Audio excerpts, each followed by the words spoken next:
नमस्कार। आज आम सहित उपस्थित अच्छा पीके फार्म एंड नर्सरी सदस्य क्षितिश भाई।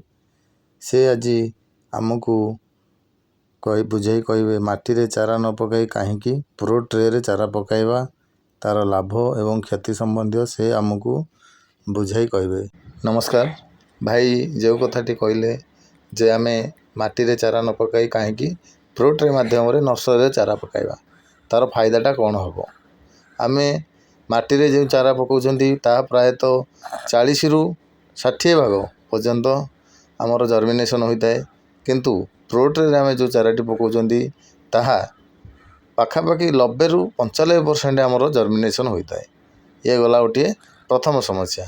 सेकेंड समस्या हूँ चाषी भाई डैम्पिंग समस्या, मूल सड़ा जोटा कि माटी चारा रे अधिका होता है, किंतु प्रो ट्रे चारा रे आपण प्रायतः देखा पाइबेनी बा कदुआई कौटी गोटे गोटे होता है। यह एक मुख्य समस्या जोटा चाषी भाई दूर होता है। आउ गोटे समस्या हूँ ट्रांसपोर्टिंग।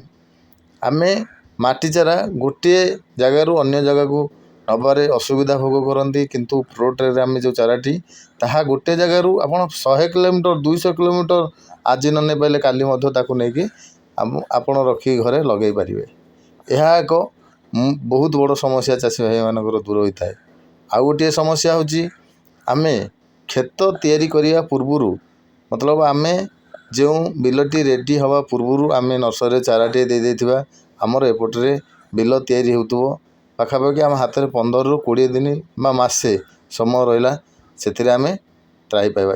यह भी एक समस्या दूर होला। जय।